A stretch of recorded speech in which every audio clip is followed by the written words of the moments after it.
IELTS Listening, version 54299. You will hear a number of different recordings, and you will have to answer questions on what you hear. There will be time for you to read the instructions and questions, and you will have a chance to check your work. All the recordings will be played once only. The test is in 4 sections. Write all your answers in the listening question booklet. At the end of the test, you will be given 10 minutes to transfer your answers to an answer sheet. Now turn to Section 1 on page 2 of your question booklet.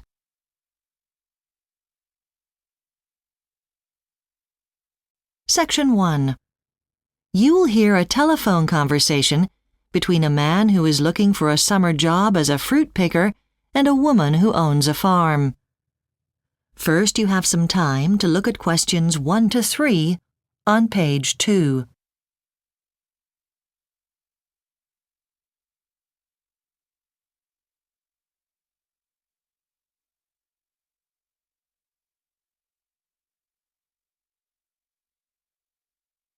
You will see that there is an example that has been done for you.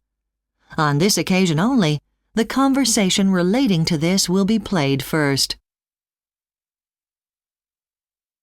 Manor Farm, hello. Hi there. I'd like to apply to do fruit picking this summer. Oh, hello. I'm Mrs. Chandler. My husband and I own Manor Farm. Let me take some details. I'll just get a form to fill in. Hold on. Sure.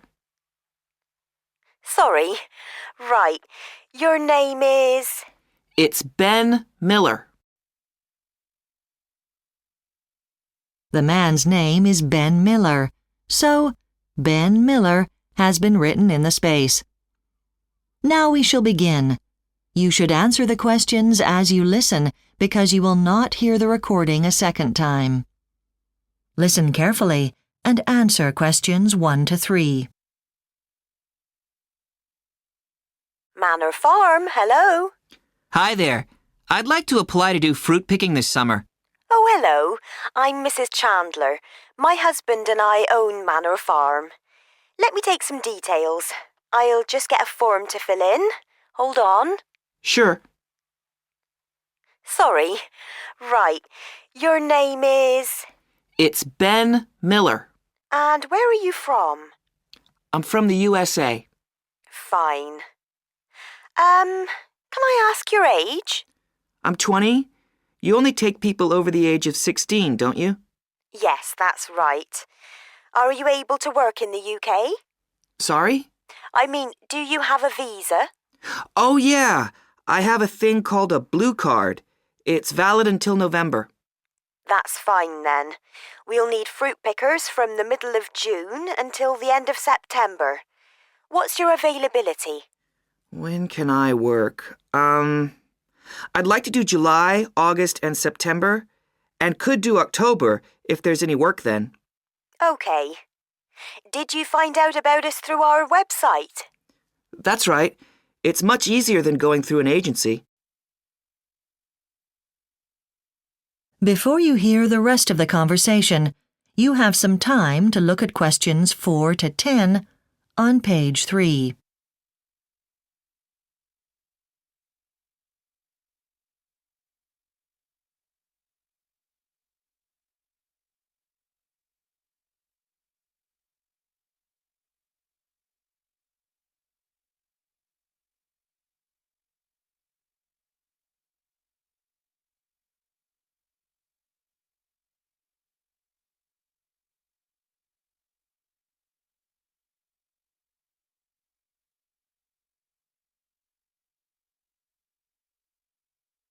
Now listen and answer questions 4 to 10.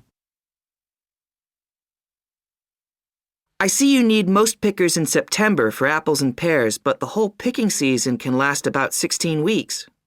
Well, yes, but it's a question of the weather. That determines how much fruit we grow, of course. That's why I can't give you exact picking dates now. I see. Oh, well, no problem. Can you tell me what pickers earn? Well, that depends on age. The rate is £4.50 an hour for the under 18s, but as you're over 18, it would rise to £5.60 an hour. Uh-huh. Your website says that you don't provide accommodation for pickers, so I guess I should arrange that in advance. Yes, there is no accommodation on the farm, but there is a campsite about 15 minutes away. Is that walking distance? What do you think? No, maybe I should bring my bike to get around. Yes, we always recommend that. Some pickers bring a car but then find the roads rather narrow, and the bus is very infrequent. Do you have any questions? I know that fruit picking is hard work, but is there anything special I need to bring with me? Well, firstly, documentation is extremely important. We will need proof of age, so we'll expect to see your passport. Pickers without one won't be allowed to work. Oh, even if their age is written on their driving license? Sorry, a driving license isn't suitable. Fair enough. I guess some lunch is provided for all the hungry fruit pickers. I'm afraid not. You'll need to bring your own food for lunch and, more importantly, enough water to last a full day. It can get very hot, so drinking is vital. Right, like back home. Okay, well, thanks for all the information. What happens now? Well, I'll post a contract to you. That is the end of Section 1. You now have half a minute to check your answers.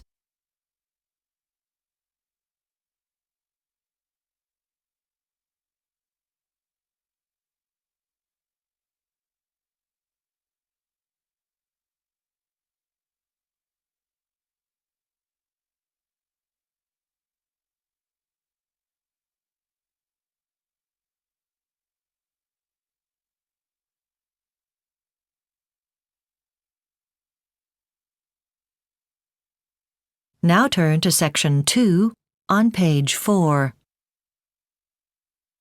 Section 2. You will hear the manager of a new sports center talking to potential customers about the facilities there. First, you have some time to look at questions 11 to 16 on page 4.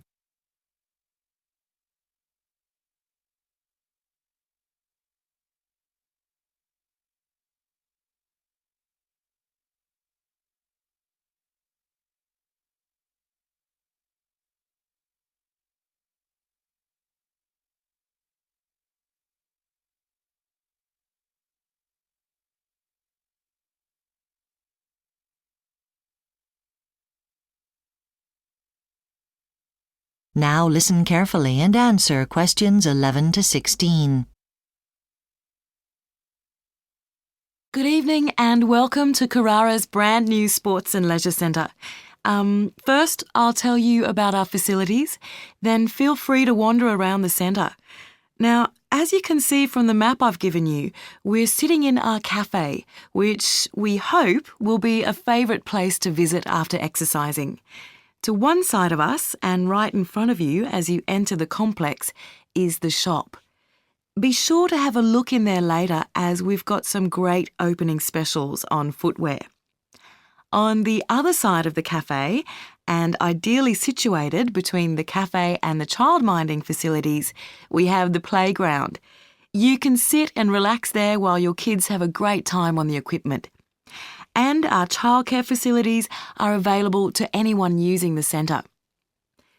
Let's talk a little bit about our heated swimming pool, which is also near the entrance, on the other side from the cafe. It has a 5-metre water slide, which will be very popular with kids of all ages, and in the corner, nearest the changing rooms, we have a high-tech hot spa. The water is heated to 38 degrees centigrade, which is the ideal temperature to relax tired muscles after a workout. So, where can you do these workouts? Well, we have a large weights room located at the cafe end of the administration block. In the weights room, you'll find all the latest equipment. We also have trainers there who can put a program together for you. Another place to get a good workout is in the gym, which is shown on the map to the right of the changing rooms. There will be all sorts of classes offered there. Our aim is to provide all your exercise and recovery needs. So, as well as the spa to help aching bodies, we also have a special area for massage. It's in the funny-shaped room close to the administration area. Its distinctive shape has already led to the nickname of the Bullet Room. We'll be offering Swedish and Chinese massage there, and we'll offer physiotherapy in the future. Before you hear the rest of the talk, you have some time to look at questions 17 to 20 on page 5.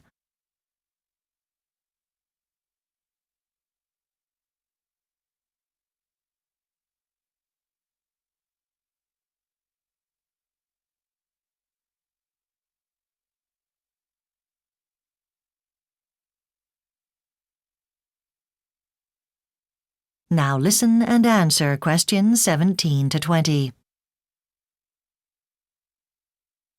Now, let me tell you something about our different memberships. Firstly, we offer different types of membership to cater for different needs. If you are a fitness freak, then choose our all-in membership. This gives you access to everything in the centre, all the classes and sports. It's usually our most expensive option, but for a short time, we're offering 12 months for the price of 9, which is a huge saving. If you prefer just the gym classes, you may want to consider the gym and weights package. It works out at $10 a week, which is good value. If you just want to swim, then we recommend getting a Swim Plus membership. With this, you have unlimited use of the pool and spa. The other package we've reduced for this month only is the Off-Peak. This is aimed at people who are happy to come at less busy times. And finally, we have the Family Pack. We believe in keeping the whole family fit and healthy, so this package works out cheaper than buying it separately. Your flyer has details of all the prices. So, anyone who signs up for a new membership tonight will receive 2 fantastic presents from us. We wanted to make these rewards something different from the norm. We could have just chosen a towel for you to use in the gym or some clothing from the shop, but we wanted to show our appreciation by giving you something special. So not only are we going to give you a voucher for a session in our massage centre, a great way to unwind after your workout, but you'll also get this great device that measures your heart rate. And finally, just for turning up tonight, we'd like to give everyone here a drink bottle to take away with them. That's all I wanted to say. That is the end of section 2. You now have half a minute to check your answers.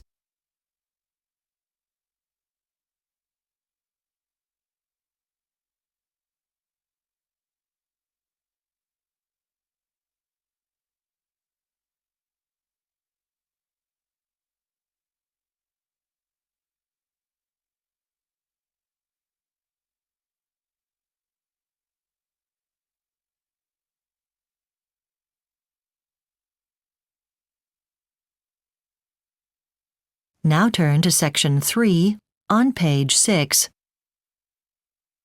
Section 3.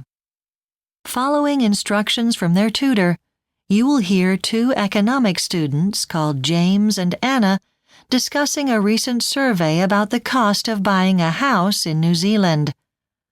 First, you have some time to look at questions 21 to 25 on page 6.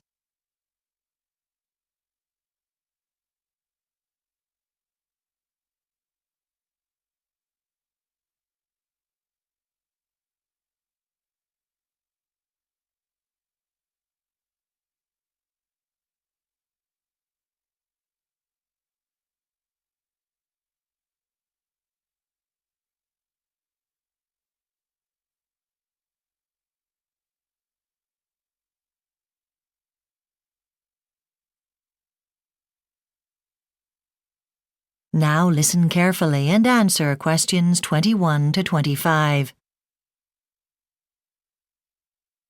OK, for this week's assignment, you're going to assess the value survey on house prices. What were the survey's findings? Was it a reliable survey? Work in pairs, discuss what you've read, and generate some ideas for the assignment. All right. Shall we work together, Anna? Sure, James. So, first, how did the value survey actually measure the cost of houses? Because there are lots of ways of calculating it. Well, it looked at all houses, didn't it? New and old. So it started with average incomes across the whole workforce and then worked out house prices in relation to that. I mean, to what people were earning. So it's about affordability, what people pay in real terms. But there's no information about the size of a house a typical family can buy. No, that's a limitation. OK, then in the assignment we should give some background. I mean, what's different about the value survey? Yeah, there's lots of these surveys every year. Value is actually one of the newer ones, but it stands out because it gives figures for a range of the largest urban centres, which none of the others do. OK, good point. Then one finding was that New Zealand houses are relatively expensive. Why is that? Because most of them are built of wood, and that's quite cheap. Yeah, it is. But the problem is there are too many regulations and restrictions about where you can build. So if more building sites were created for housing, the costs would come down. That's it, isn't it? Because there are plenty of contractors ready to do the work. Exactly. So, what else? Well, what about transport? I mean, it's all very well to talk about new housing, but how are people going to get there? Is the survey proposing new roads, new rail networks? It should be a coordinated approach. Yeah, but the survey didn't mention it. It's a missed opportunity because a commitment to funding public transport from the outset would improve air quality in our cities. True. OK then, the next survey, what can we expect? It'll look at all the same places, right? Exactly the same. But the next one will give an idea of the way prices are moving. The government may have to think about how house prices are affecting society. Before you hear the rest of the discussion, you have some time to look at questions 26 to 30 on page 7.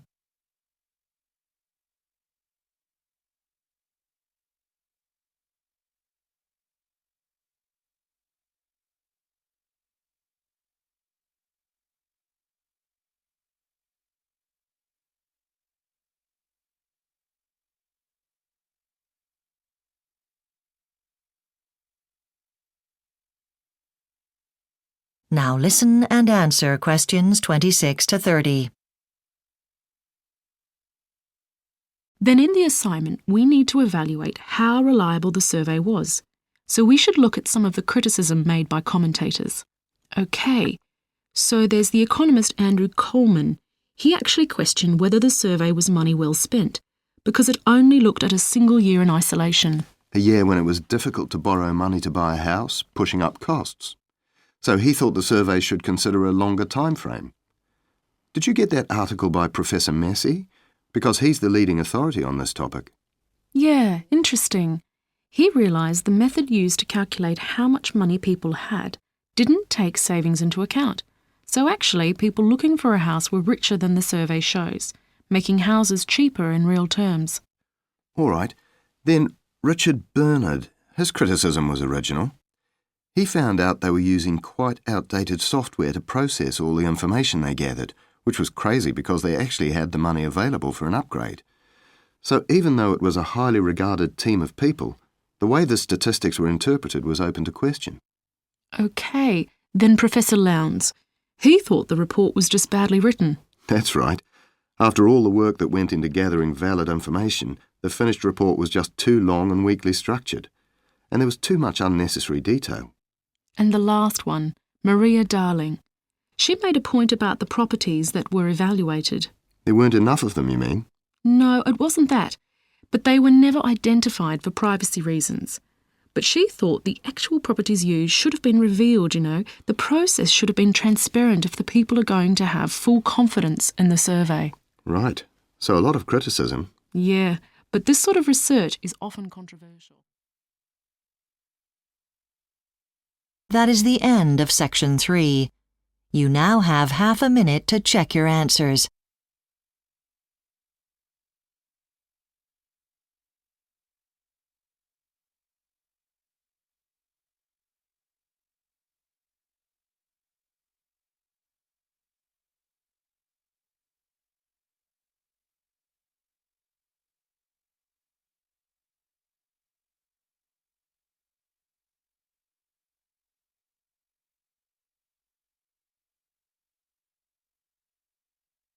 Now turn to Section 4 on page 8.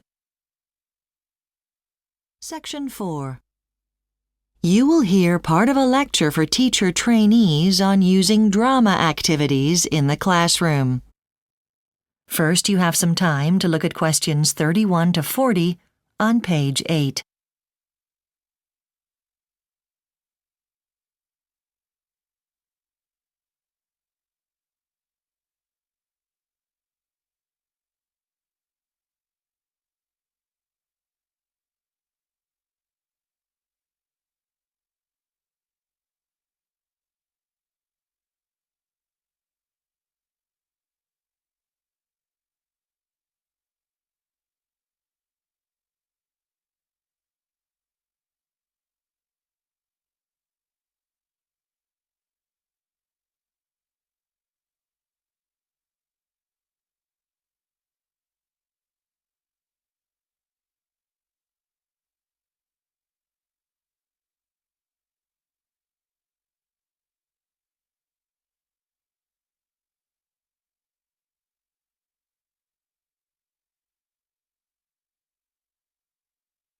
Now listen carefully and answer questions 31 to 40.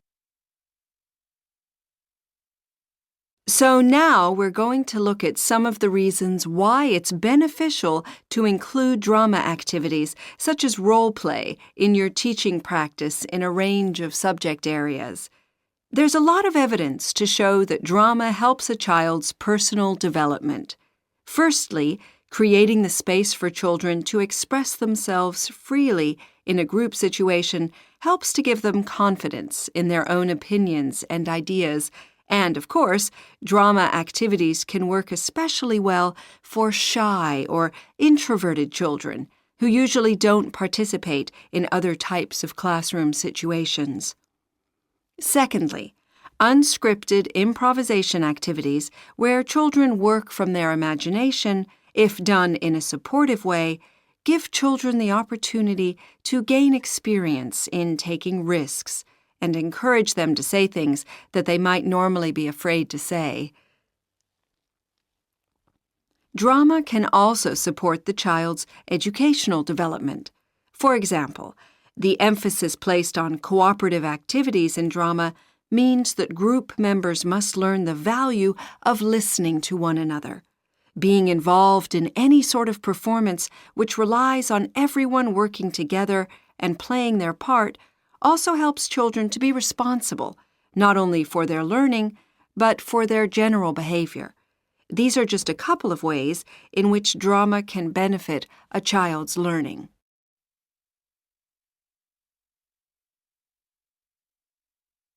Now I'd like to look at how role play can be such a valuable learning tool in the classroom. The value of role play for children who are having difficulties as a means of therapy is now widely accepted.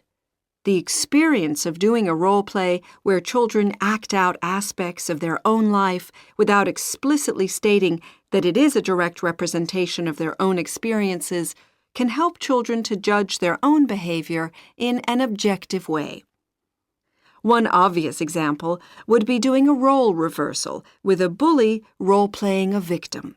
Because this approach doesn't involve direct confrontation, it may help the bully to see his or her behavior in a different light. More generally, role play also allows the teacher to explore potentially controversial or taboo subjects in a safe setting in which children feel at ease. It's obviously essential for children to feel they won't be criticized or judged for voicing certain views. Getting children to examine their thoughts and opinions carefully can lead to a deeper self-knowledge and a stronger awareness of morality. This is an important factor in developing social skills.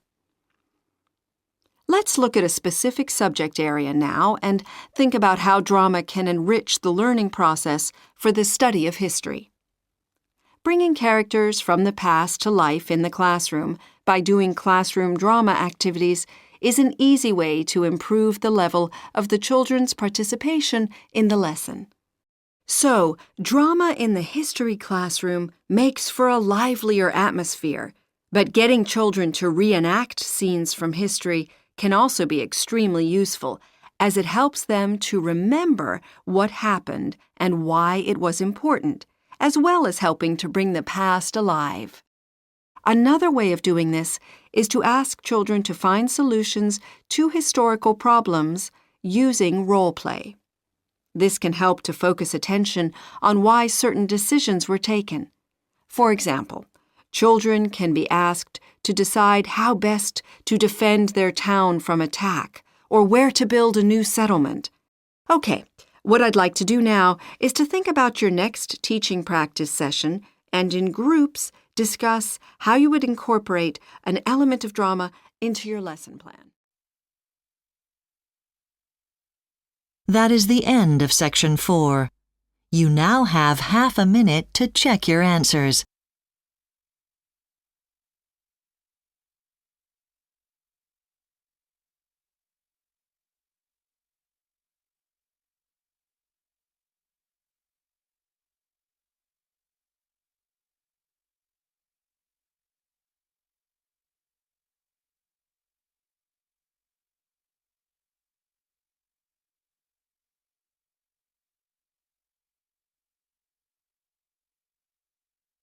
That is the end of the listening test. You now have 10 minutes to transfer your answers to the listening answer sheet.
You have 2 minutes left.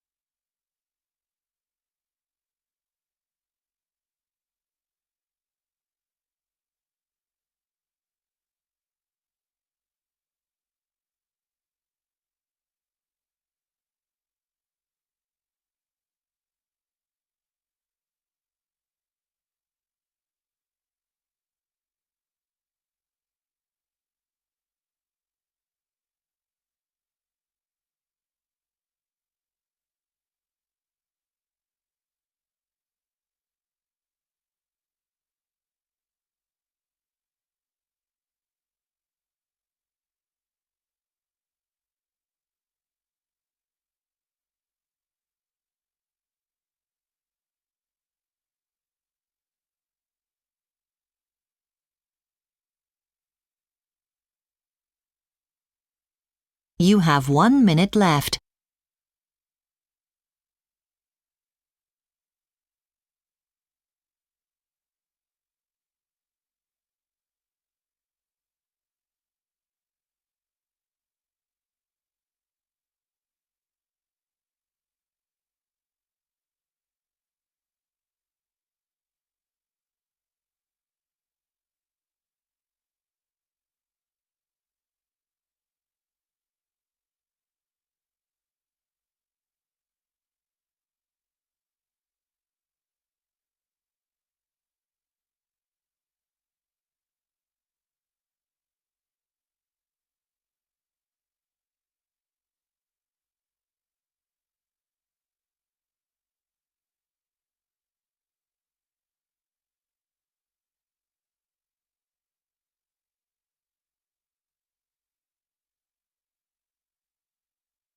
Please stop writing and wait for your question booklet to be collected.